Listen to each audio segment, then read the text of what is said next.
ជីឡានអាសាឆែកមើល filter តម្រង់សន្តិជាផងប្អូនអានេះគឺជាចិត្តកធ្លាក់មុខព្រោះថាវាផ្ទុកទៅដោយធូលីដីធូលីអីហ្នឹងយើងអាសាដូរស្អីអីដើម្បីឲ្យឡានយើងកុំឲ្យមានធុំក្លិនធុំអីចឹងណាសួស្តីបងប្អូនទាំងអស់គ្នាតើថ្ងៃនេះមកមើលការដូរ filter របស់ឡាន Tesla ជាមួយនឹងខ្ញុំទាំងអស់គ្នាដោយមិនចាំបាច់ចំណាយក្នុងការទៅជាងឬក៏ឲ្យគេធ្វើអ្វីទេយើងគ្រាន់តែ order គ្រឿងទៅតាម online មក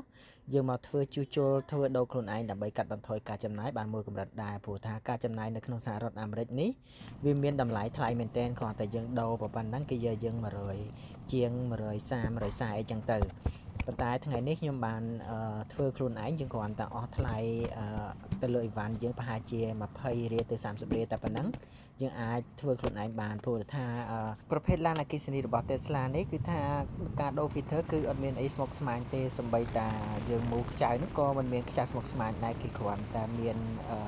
របៀបដូចជាគេដាក់នេះជ័រខ្ចៅបែបមិនមែនជានេះវាដូចជាកាចាប់ហ៎បងប្អូនយើងអាចគ្រាន់តែឆ្កឹះអានឹងមកយើងអាចដោះដូរ filter នឹងបានតែម្ដងការដូរ filter នេះដែរបើយើងអាសាដូរអាសា check វាធ្វើឲ្យឡានយើងវាមានក្លិនល្អហើយមិនមានមេរោគធូលីដីឬក៏បាក់តេរីណាមួយដែលវាតោងជាប់ទៅលើ filter ហ្នឹងព្រោះថាអានេះគឺជាកន្លែងមួយដែលផ្ទុកមេរោគយើងអាសាផ្ដាសាយផ្ដាអីហ្នឹងគឺទៅមកពីបញ្ហាហ្នឹងឯងវាជាកត្តាសំខាន់មួយដែរដែលយើងនឹកស្មានមិនដល់ហើយមួយទៀតគឺជាកត្តាមួយទៀតដែលធ្វើឲ្យឡានយើងធំក្លិនខ្លាំងខចូលមកដល់គឺឈឺក្បាលតែម្ដងសម្រាប់អ្នកដែលពោលឡានវិញដូចជាខ្ញុំជាដើមកាលនៅស្រុកខ្មែរសំបីតែធំក្លិន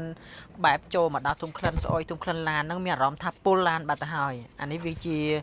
ការធ្វើឲ្យយើងពុលឡានពុលអីហ្នឹងវាមកពីក្លិននឹងដែរដោយសារក្លិនបាក់តេរីវាតោងជាប់នៅ filter របស់យើងដោយសារយើងអត់សូវបានដូរអញ្ចឹងណាឡាន Tesla គឺថាទំនើបខ្លាំងមែនទែនគ្រប់គ្រឿងបង្គុំរបស់វាគឺគ្មានភាពស្មុគស្មាញតែម្ដងក្នុងការប្រើប្រាស់ឬក៏យើងចង់ដូរអីអញ្ចឹងគឺគេមានបង្រៀននៅលើ app